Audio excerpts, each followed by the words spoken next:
À présent, on va s'intéresser aux formes familiales qui sont plus proches de nous. Pour bien comprendre ce qui constitue, ce qui caractérise ces formes familiales, on va s'appuyer sur des indicateurs démographiques pour caractériser la famille contemporaine. Certains auteurs parlent d'une cassure, notamment Martine Ségalin, la situant dans les années 1970. On va chercher à caractériser cette cassure et le recours à la démographie et à ces indicateurs de fécondité, de nuptialité va nous aider à objectiver les changements qui se sont produits et qui se produisent encore aujourd'hui dans la famille.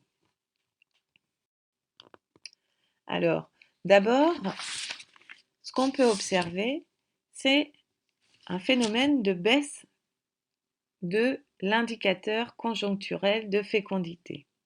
En 1964, cet indicateur était à 2,9 enfants par femme. Donc cet indicateur, il reprend la somme des taux de fécondité par âge d'une année. Il peut être interprété comme le nombre moyen d'enfants que mettrait au monde une femme si elle connaissait durant toute sa vie féconde de 15 à 50 ans, les conditions de fécondité qui ont été observées cette année-là. Donc on passe de 2,9 enfants par femme en 1964 à moins de 2 enfants par femme en 2016.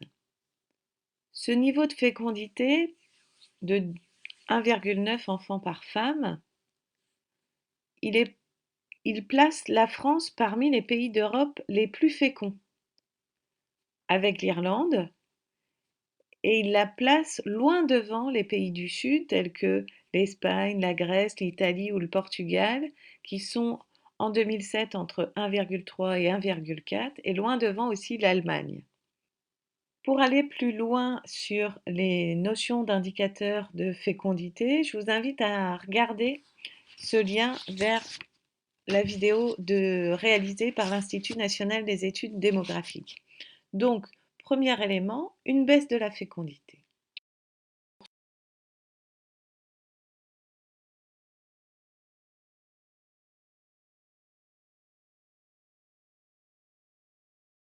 La fécondité, c'est le nombre moyen d'enfants que les femmes mettent au monde durant leur vie. Par exemple, en France, en 2000, la fécondité moyenne était de 1,9 enfants par femme. Mais comment s'y prennent les démographes pour obtenir de tels chiffres? Leurs calculs portent uniquement sur la population des femmes entre 15 et 50 ans, car elles seules sont en âge de mettre des enfants au monde. Prenons le cas de l'année 2000. Une partie de ces femmes âgées de 15 à 50 ans a eu des enfants dans l'année. On sait combien grâce à l'état civil, et on connaît l'âge des mères. Les démographes peuvent donc répartir ces naissances par classe d'âge. Par exemple, 51 743 enfants sont nés en 2000 de femmes âgées de 26 ans. Rapporté au nombre de ces femmes, 416 609, cela fait 12,4 naissances pour 100 femmes. C'est le taux de fécondité des femmes de cette tranche d'âge pour l'année 2000. Voilà ce que ça donne à chaque âge. Mais nous sommes encore loin de notre chiffre de 1,9 enfants par Française.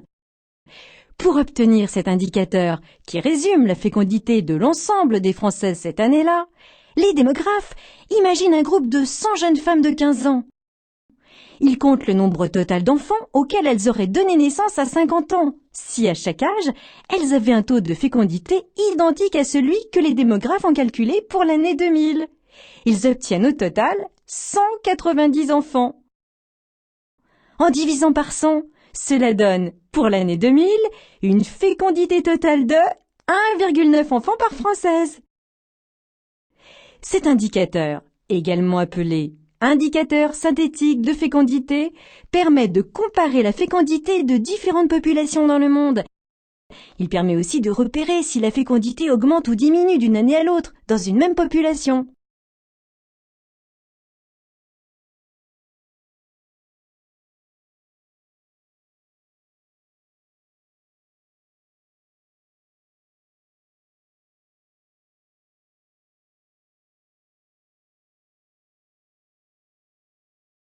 Deuxième élément, une modification du calendrier familial. Donc, on va retrouver un âge moyen à la maternité qui va progresser. En 1970, cet âge moyen était de 27 ans pour les femmes. En 2013, il est passé à 30 ans. On retrouve également en 2006 53% des naissances avec des maternités qui se déroulent après 30 ans, alors qu'en 1980, c'était seulement 27% des maternités qui avaient lieu après que la femme ait 30 ans. Donc, baisse de la fécondité, modification du calendrier familial. On observe également un recul significatif du mariage. En 2013, en France, c'est 231 000 mariages qui ont été célébrés. Ce sont les chiffres les plus bas enregistrés depuis l'après-guerre. En 1972, on célébrait 416 000 mariages. Donc on a un recul très net de cette institution. Le mariage qui a longtemps été l'institution centrale de la famille, aujourd'hui est nettement remis en cause. En parallèle, ce qu'on voit, c'est une progression de la courbe des divorces, la courbe bleue. En 2013, c'est 125 000 divorces qui ont été enregistrés. Dans cette courbe, on observe aussi une nette augmentation du nombre de divorces à partir de 1975, parce que 1975, c'est l'année de promulgation d'une loi qui introduit la possibilité de divorcer par consentement mutuel ou par rupture de la vie commune. Donc cette possibilité a permis aussi de développer en fait le nombre de séparations après mariage, le nombre de divorces. Donc le pic a été atteint avec 155 000 divorces enregistrés en 2005. Donc pourquoi on a un pic en 2005? Ce pic est en lien avec une loi qui vise à simplifier les procédures de divorce. Donc on a deux phénomènes sur cette courbe de divorce. Le fait qu'en 1975, on ouvre la possibilité de divorcer non plus uniquement pour faute, mais également par consentement mutuel et pour rupture de la vie commune. Et plus tard, on simplifie la procédure de divorce qui provoque également un pic dans le nombre de divorces. On voit également sur ce graphique une progression du nombre de remariages qui constitue en 2013 près de 20% des mariages entre personnes de même sexe. Donc ces remariages concernent des personnes divorcées ou des personnes veuves. À compter de 2013, de mai 2013, la possibilité est ouverte aussi aux personnes de même sexe de pouvoir contracter un mariage. Donc c'est 7 367 couples qui se sont mariés en 2013. Ces couples sont à majorité des couples de même sexe masculin. 59% des couples sont masculins en 2013. Donc on voit bien au travers de ce graphique une diminution significative du nombre de mariages, un recul donc de cette institution et une progression du nombre de séparations. Donc ce qui constituait le socle de la famille moderne décrite par Durkheim ou Parsons autour de la pérennité du lien de couple, ici, est remis en cause de manière progressive à partir des années 70.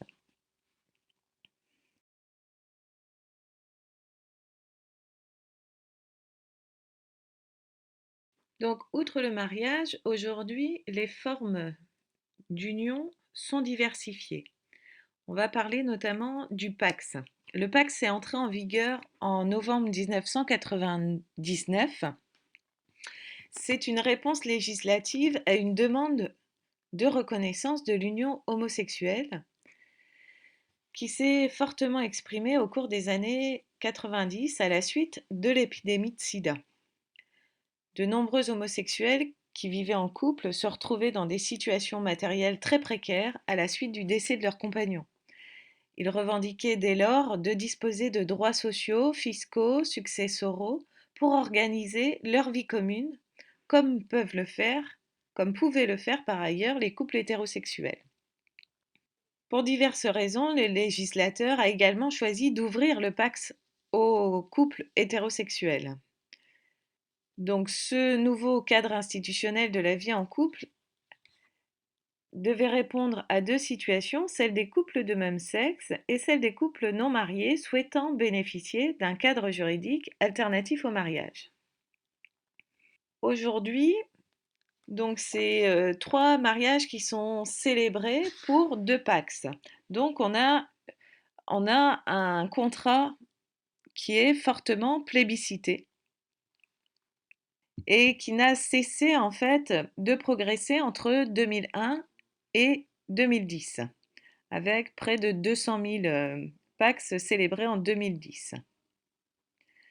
Il a diminué fortement en 2011 suite à une réforme fiscale, cette modification fiscale qui est à l'origine de la baisse importante des Pacs en 2011.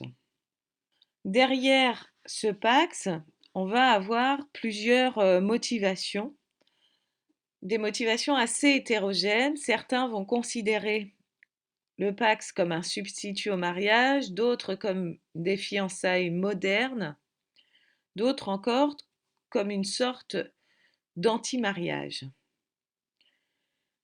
Pour aller plus loin sur les questions sur le Pacs, je vous invite à vous intéresser notamment aux travaux de Wilfried Roux.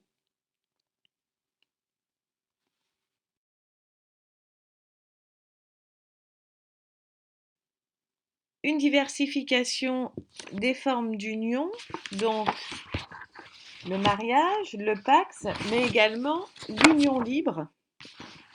Donc si on regarde les personnes qui vivent en couple, les 3/4 aujourd'hui sont mariés, près de 4% sont pacsés et près de 23%, plus d'un couple sur 5, vit en union libre. Le mariage reste encore aujourd'hui le contrat civil qui fait le plus référence, mais il a changé en fait dans à la fois ses modes de célébration et dans les motivations qui poussent à se marier. Être en couple sans être marié ou pacsé est très fréquent chez les jeunes adultes. C'est 33% des trentenaires en couple qui vivent en union libre. On peut remarquer aussi que les personnes qui sont en couple et qui vivent en union libre résident moins souvent dans le même logement.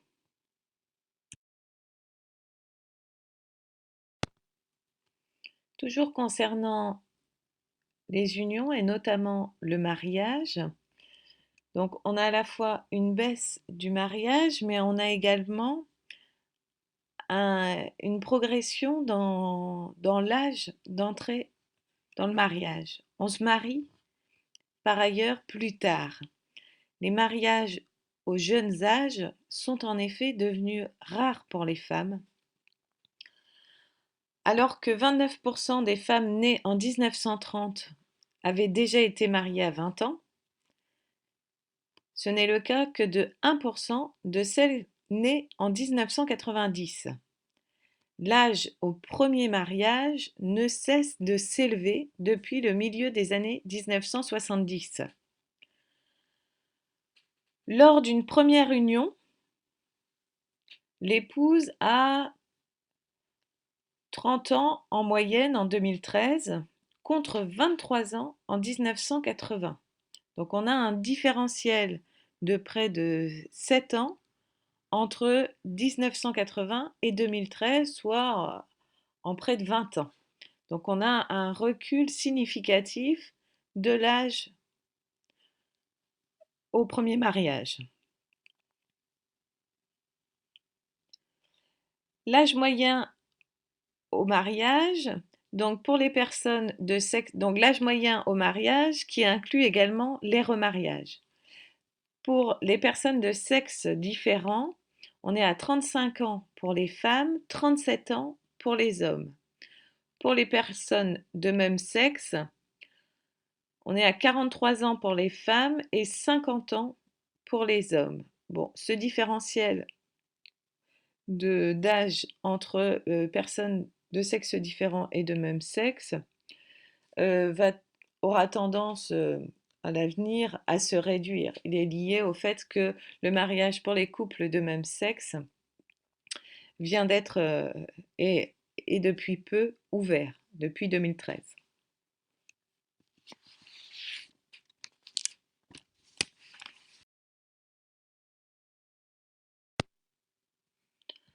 Alors, ce tableau résume du coup l'évolution des principaux indicateurs démographiques en France de 1960 à 2008.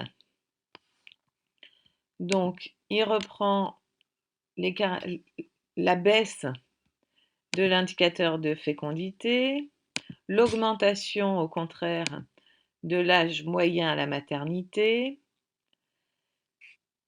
un indicateur qu'on n'a pas encore abordé jusque-là, c'est le nombre de naissances hors mariage. Ce nombre de naissances qui était très faible en 1960, donc c'était seulement 6% des naissances qui avaient lieu hors mariage. Aujourd'hui, enfin en tout cas en 2008, il atteint plus d'une naissance sur deux qui a lieu hors mariage. Ce qui nous montre bien que le mariage n'est plus le socle de la fondation de la famille. Donc une baisse du nombre de mariages, une augmentation de l'âge moyen au premier mariage,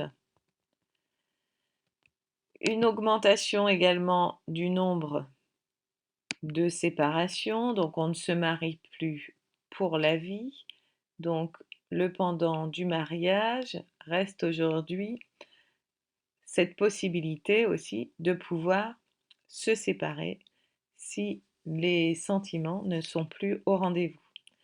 Également une diversification des formes d'union avec le développement de la contractualisation par le PACS. Et ce qu'on observe aussi, c'est une diversification des formes familiales avec une augmentation du nombre de familles monoparentales qui passe de moins de 10% dans les années 60 à près de 20% au début des années 2000.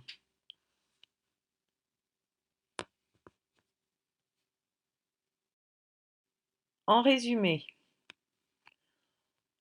il y a moins de mariages et on se marie plus tard, il y a moins de naissances et on fait ses enfants également plus tard. Ici, on voit bien que le mariage ne précède plus nécessairement la naissance. On observe aussi une diversification des formes d'union, union libre, pax, mariage. On observe aussi un modèle de cohabitation qui vient précéder le contrat conjugal. En général, on ne se marie plus aujourd'hui sans avoir expérimenté la vie commune. Donc une période d'union libre précède la contractualisation, qu'on pense au pax ou au mariage. On observe également une sexualité qui est plus précoce aujourd'hui et pourtant une fécondité qui est plus tardive. L'âge au premier rapport sexuel a baissé au cours des dernières décennies. Pour les femmes qui sont nées au début des années 1970, le premier rapport sexuel est en moyenne à l'âge de 17 ans et demi. Alors que pour celles qui sont nées au début des années 50, l'âge au premier rapport sexuel est à 19 ans. Donc on a une déconnexion en fait du calendrier lié à la sexualité, du calendrier lié à la conjugalité et à la fécondité. En 2000, la première naissance intervient à peu près 10 ans après les premiers rapports sexuels, alors que 25 ans auparavant, en 1975, c'était 5 ans ce différentiel entre première naissance et premier rapport sexuel. On observe une normalisation du divorce et des unions successives ces unions successives qu'on peut voir notamment par l'augmentation du nombre de remariages. Et du coup, une famille contemporaine qui est centrée sur la qualité du sentiment. Si le sentiment amoureux n'est plus au rendez-vous, on va défaire le lien conjugal. Et du coup, on observe aussi une distinction entre le couple conjugal et le couple parental. Et enfin, une multiplication des modèles familiaux, à la fois des modèles de monoparentalité, de famille recomposée, ce que Jean-Hugues Deschaux nomme le pluralisme familial. Alors, si on essaie à présent de mesurer ce pluralisme familial, si on regarde où vivent les enfants de moins de 18 ans, donc à partir de cette enquête de l'INSEE sur famille et logement en 2011, on voit que majoritairement les enfants de moins de 18 ans vivent dans une famille traditionnelle. Donc ici, la famille traditionnelle se définit comme un couple vivant avec des enfants qui sont tous nés, qui sont tous issus du couple actuel. Donc parents et enfants, même père, même mère, c'est 71% des enfants de moins de 18 ans qui évoluent dans ce type d'univers familial. Donc ça, la famille traditionnelle demeure en fait le type de famille principale où vivent les enfants aujourd'hui. Cependant, on a une part aussi importante de nombre d'enfants qui évoluent dans des familles. Ces familles recomposées reposent sur un couple qui vit avec au moins un enfant dont un seul des conjoints est le parent. Donc la famille recomposée, c'est un couple vivant avec au moins un enfant dont un seul des conjoints est le parent. Et enfin, 11% des enfants vivent dans une famille monoparentale. Une famille monoparentale, c'est une famille qui est composée d'un adulte vivant sans conjoint et avec son ou ses enfants. Ici, on entend par enfant, donc les enfants, qu'ils soient biologiques ou adoptés, âgés de moins de 18 ans. Donc majoritairement, même si on a une diversification des formes familiales, majoritairement les enfants aujourd'hui vivent dans des familles de type traditionnel. À présent, même si on regarde la composition des familles recomposées, on s'aperçoit que plus d'un tiers des enfants en famille recomposée vivent avec leurs deux parents. Cette caractéristique est liée au fait que quand on a une recomposition familiale, souvent les membres du couple cherchent à fonder cette recomposition par le fait d'avoir un ou des enfants en commun. Donc ce qui fait que plus d'un tiers des enfants qui vivent en famille recomposée vivent avec leurs deux parents.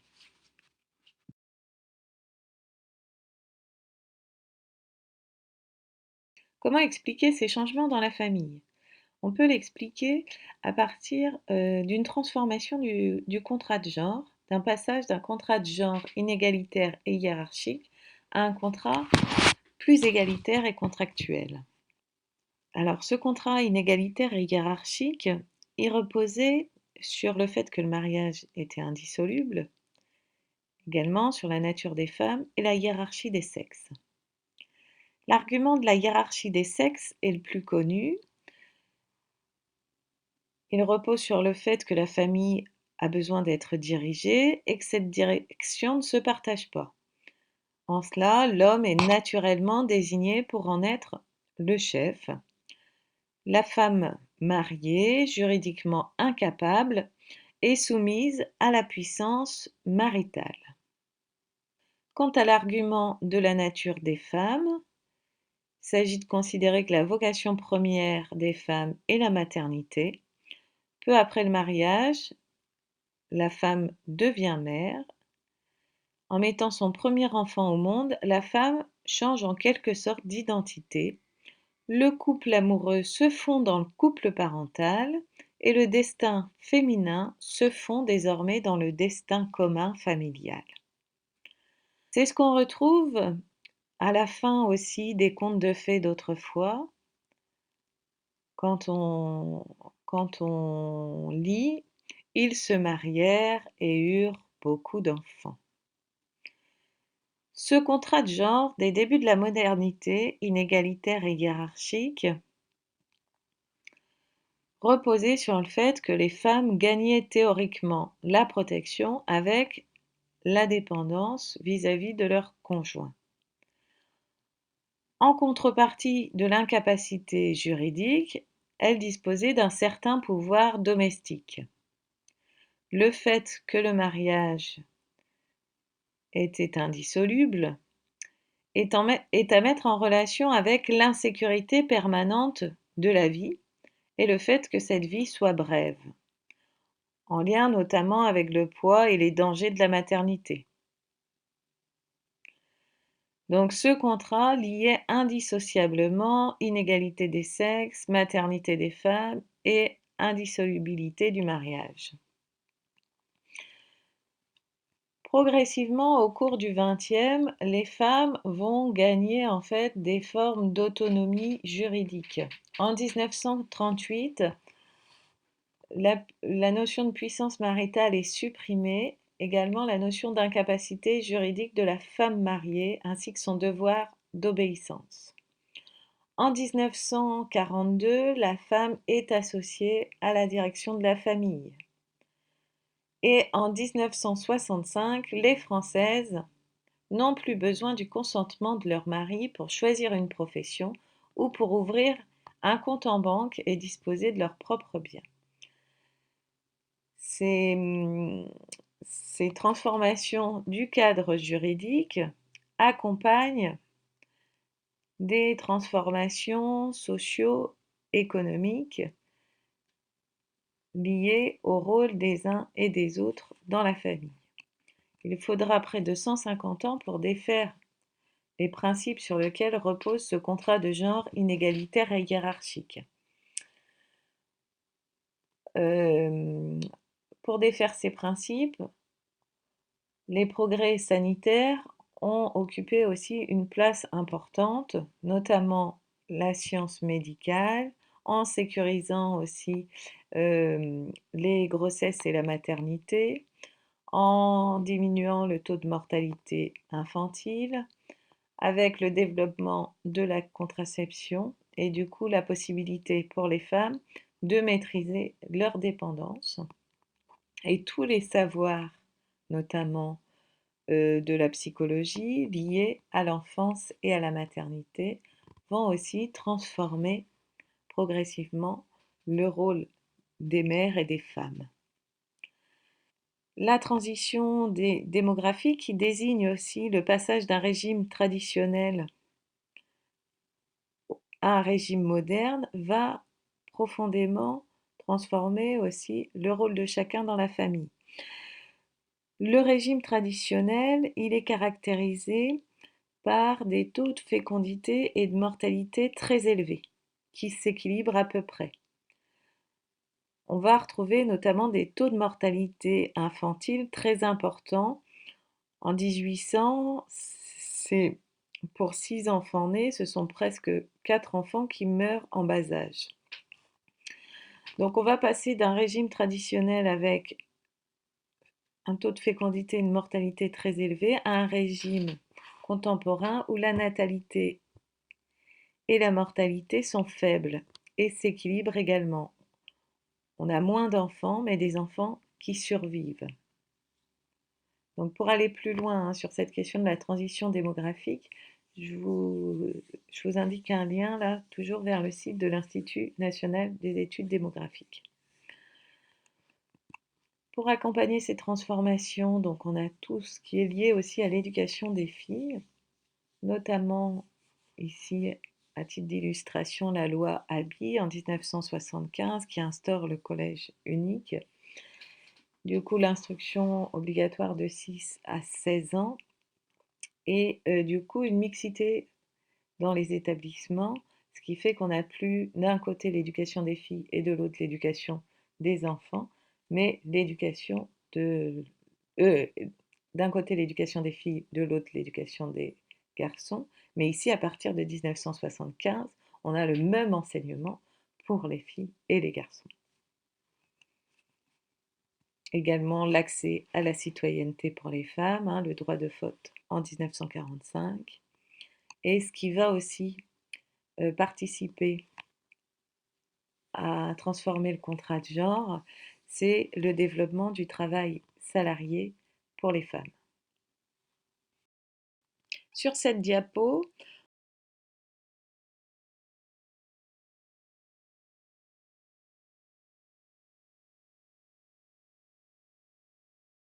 Jusqu'au XVIIIe siècle, la population n'augmentait pas ou très lentement.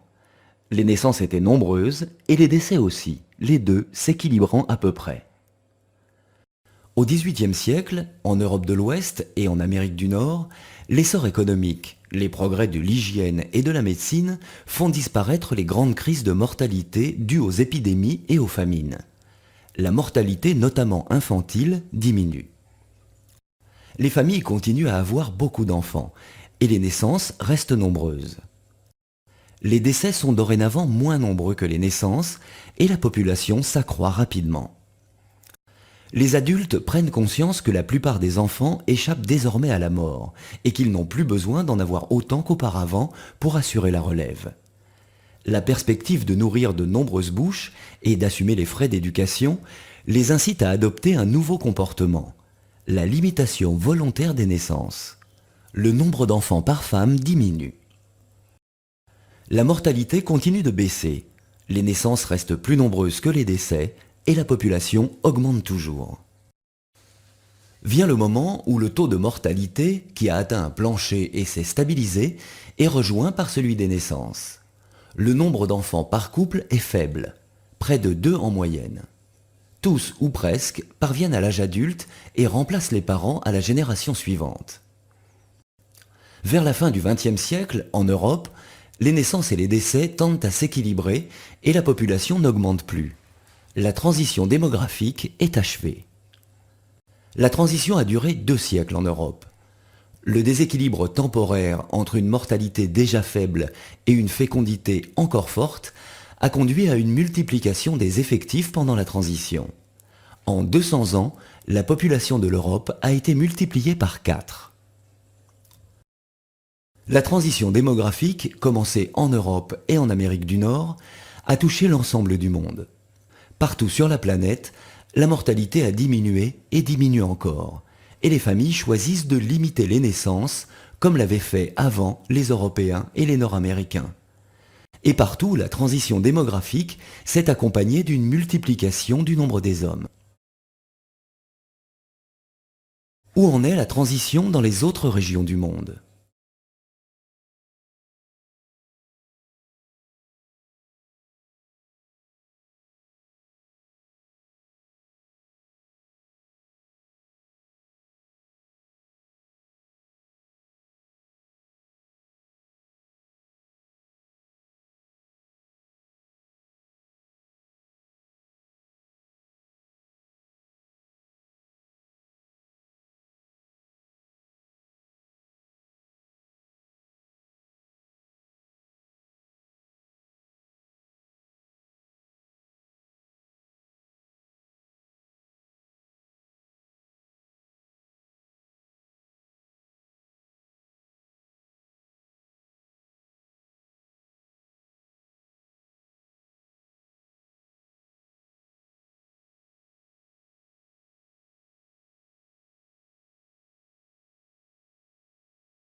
La transition démographique devrait s'achever partout d'ici à 50 ans. L'humanité pourrait alors compter 9 milliards d'habitants, mais la population n'augmenterait plus. Au cours des 3 siècles de transition démographique, l'humanité aura vu sa population multipliée par presque 10. Et après la transition, le nouvel équilibre verra-t-il vraiment le jour? Rien ne le garantit. Si la mortalité devrait rester à un niveau bas, il n'est pas certain que le nombre moyen d'enfants par femme se stabilise exactement à 2, le niveau d'équilibre à terme. Quel avenir pour la population mondiale à long terme?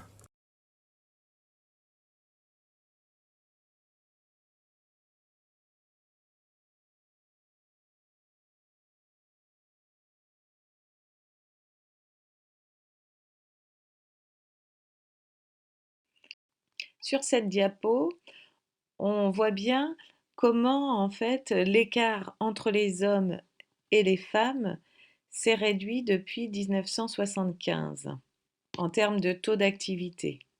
On part sur un différentiel très important en 1975 qui se réduit en 2007 où pour les populations âgées de 25 à 49 ans, donc c'est 94,9% des hommes et 82,9% des femmes qui sont actifs.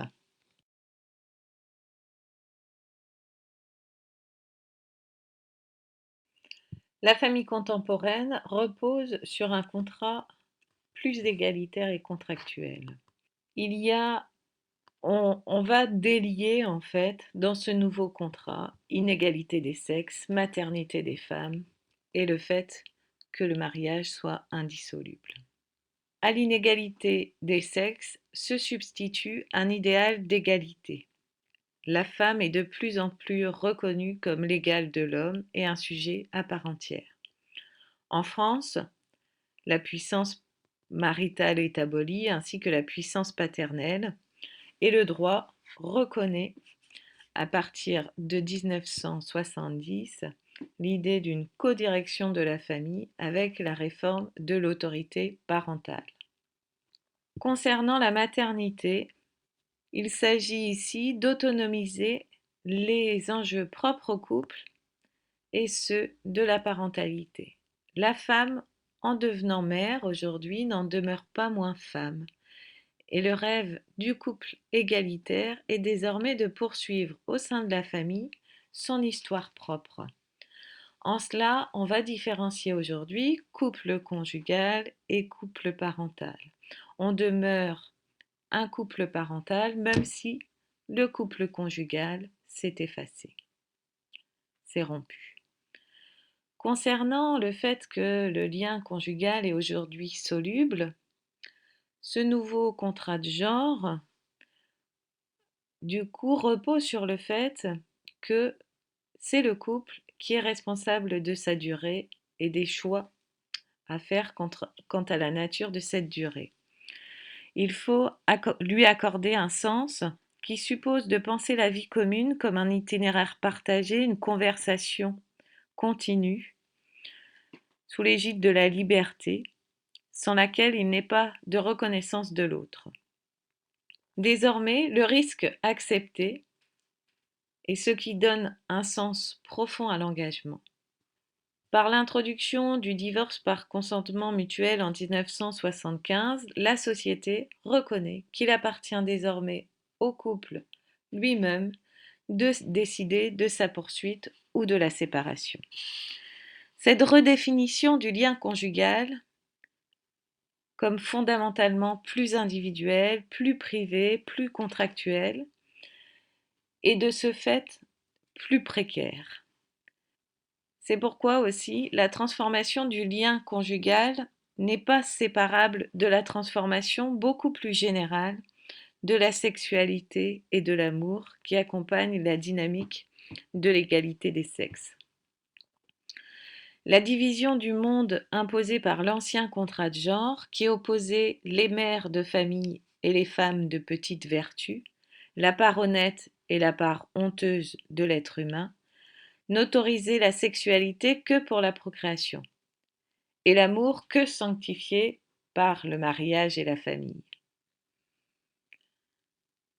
Cet ordre moral s'est effondré, ouvrant aux individus des libertés nouvelles, confrontant les hommes et les femmes à des interrogations et à des désarrois inédits, changeant aussi la signification sociale de la famille.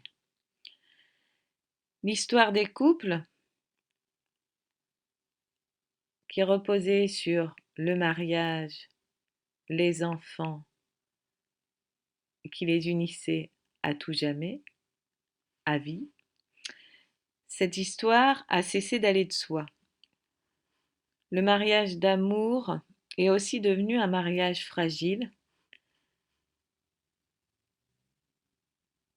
car si l'union conjugale ne repose plus sur l'amour et que les promesses d'accomplissement individuel ne sont plus au rendez-vous, la séparation s'impose. Et en cela, du coup, la stabilité de cette institution, qu'est l'union, est remise en cause. Donc, je reprends aussi à la suite une définition de François de Singly concernant cette famille contemporaine. Il nous dit que la famille contemporaine, elle existe en référence à une double exigence, à la fois la création d'un mode de vie commun, mais la participation à une œuvre commune, à quelque chose de commun, et en même temps la création d'un mode de vie où chacun, à partir de ses aspirations individuelles, peut se développer, peut s'émanciper. On retrouve dans la famille contemporaine à la fois une volonté d'autonomie et d'indépendance des individus, une tension permanente entre la construction d'un monde commun et les processus d'individualisation.